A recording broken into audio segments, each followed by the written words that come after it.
Hello dear students, welcome to our Devika's Commerce and Management Academy. Negotiable Instrument Act 1881. As per that, three things are mentioned. One is promissory note, bills of exchange and check. In the last class we have seen about the promissory note. Now today we'll focus on the bills of exchange. The main intention of bills of exchange I'll tell you. Suppose I want to buy the goods. Okay, if I am having cash, if I am having bank balance, then only I'll be able to purchase it. If I don't have, still I want to purchase it, means that's the only way to go through the bills of exchange or promissory note or check. Means credit facilities providing. That's an added advantage to the all the vendors. So that's the main reason of introducing this bills of exchange. This is more convenient to the vendor and also purchaser. What is bills of exchange? So as per the section 5, section 4 was related to the promissory note. Now section 5, Negotiable Instrument Act 1881, section 5 has mentioned very clearly what is bills of exchange means. An instrument in writing, that was also writing, all the things are writing. Instrument in writing containing an unconditional order, containing without any condition, unconditional order signed by the maker, whoever is preparing the bills of exchange. Okay, so maker directing a certain person, to pay a certain sum, certain person to pay a certain sum of money only to or to the order of a certain person or to the bearer of the instrument, isn't it? To whom you wanted to pay, that should be mentioned very clearly and without any condition. Same like almost like promissory note only few differences are there. So if you see the format, you will come to know. So if you see the specimen of bills of exchange, same like promissory note, right side we have date and place, and left side exactly the amount in figures. So 50,000 I am writing. Here we write very simple way. There we used to write, I promise you to pay, no promise here, it's a bill. Okay, so what we write is here, 6 months after date, 6 months after date, pay to Rahul Roy the sum of 50,000 rupees. 50,000 there we mentioned in figure and on here in words. 50,000 rupees for value received. That's all. No promise. I'm going to pay after 6 months. Same amount to Rahul Rai. Rahul Rai is from where I have purchased the goods. Okay. He is the vendor. I'm going to pay to this vendor after 6 months because right now I'm purchasing the goods. Right. So that we have written, and downside same like promissory note to Rahul Rai, vendor. His address clearly mentioned. And also here one thing is included, accepted Rahul Rai. Right side is anyhow stamp. If I am preparing this bills of exchange, I'll write my name and also signature on the stamp. That same like promissory note. Here one thing is added, that is accepted, means on whose name you are writing bill, his signature is also required. His address is there just beside the address, or in between these two we are writing accepted. Who's accepting? On whose name you are writing the bill of exchange, that person, accepted, signature. This is the major difference between the promissory note and here. And promissory note, I promise to pay. Here no promise, simply writing the bill. Same like conditional, unconditional, it must be date and write date, time, place, and also on whose name you are writing, what is the amount, for how many months, everything is same like promissory note. So this is the specimen of bills of exchange. Few things we have to consider, we have to remember in bills of exchange. Those things are essentials of bills of exchange. First thing is parties of the bills of exchange. Parties, how many parties are there? There in promissory note, only two parties, maker and payee. Now here, bills of exchange, the drawer, drawee, payee. Who is drawer? Drawer means purchaser. I am purchasing goods, I am the drawer. In other words, we call him as a creditor also. Purchaser or creditor. Now here the drawee. Drawee means vendor. I'll write here.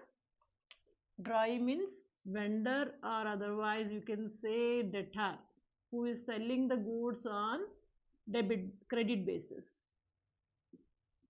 Vendor or debtor. The pay and third party. Third party is the payee. Payee can be any other party.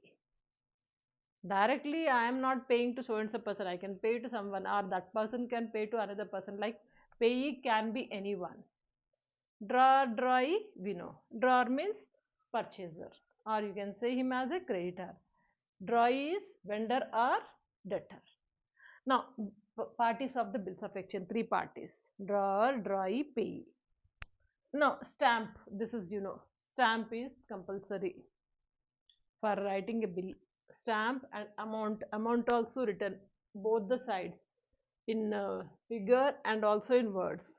Okay, amount, date we have mentioned. One thing you remember, for date, not 3 days grace period. Important point I must say, for date, whenever we are considering the date, suppose say 20th of December is the date, 20th December, as per the promissory note. Sorry, as per the bills of exchange, date is 20th December. If 20th December is holiday, if it is a holiday, then exact date would be 19th December. Are you getting it? If 20th is holiday, 19th will be the date. Means 1 day is preponing because 20th is holiday. In case 20th is emergency holiday, unexpected holiday, then it would be 21st. Non-holiday means prepone. Unexpected holiday means next day would be the exact maturity date of bills of exchange. Am I clear about this? That's about the date. And unconditional, we know that they should not be, whenever you are writing like bills of exchange, they should not be like if and but. If I get so and so amount, I'll pay. If rain comes, then only I'll pay. If I get profits, then only I'll pay. No. Or otherwise, I'll make payment of so and so amount, but if my health will be allowing, then only. Like if and but conditions will not be going to work out. Unconditional it must be. And also, always it must be writing. Whether it's a promissory note, bills of exchange, or check, anything, it must be writing. It's already mentioned in the Negotiable Instrument Act features. The same one, it comes everywhere. Must be in writing, and signature is must. Here, signature both the parties. On whose name you are writing bills of exchange, that party signature, and who's writing the bill, both the party signatures are required here. And period of time, how much period, 6 months, 4 months, whatever period you are mentioning, that you have to write it very clearly. So these are the essentials of bills of exchange, almost similar to the promissory note, so need not to worry. Okay, few points you have to remember. And next, classification of bills of exchange. How do you make a classification of bills of exchange? There are 4 types of bills of exchange. First one is inland bills. Inland bills means the bills which are containing inside of the country itself only. Suppose we are taking India. Bill I am writing on some other person. That person must be resident of India. I am in Hyderabad. Opposite person is in Mumbai or Leh Ladakh, Jammu, Goa, anywhere, doesn't matter. It's inland bill. And that person may be writing on my name. Bangalore to Hyderabad, Pune to Mumbai, any place. That's a inland bills. It's very easy to handle this kind of bills because within the same country. Second one is foreign bills. Foreign bills means you know that the person is who's staying at out of the country. I'm in India. I'm writing a bill on a person who's staying in London. Okay, agreed. Or a person who is staying in England and writing a bill on me where I'm staying in India. Accepted. This is, we call it as a foreign bill. Both the parties, they can be anywhere in different countries, doesn't matter, whoever it may be, wherever they may be, but if they are resident of different countries, then that's a foreign bill. Next one, trade and accommodation bill. Trade bill means simple. I am writing a bill on one person.